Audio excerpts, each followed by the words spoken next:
Hi all, this is Sravanthi Bhushan. Firstly అందరికీ మకర సంక్రాంతి శుభాకాంక్షలు.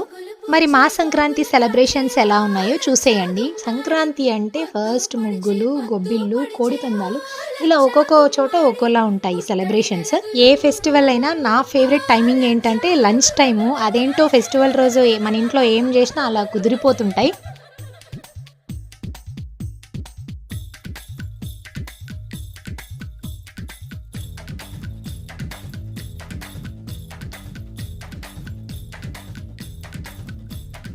అందానికే అద్దానివే కట్టున్న పొట్టున్న గోదారివే అమ్మాయికే అర్థానివే ఆటున్న మనసున్న ముత్యానివే ముత్తొచ్చిన కోరింతవే కట్టున్న పొట్టున్న గోదారి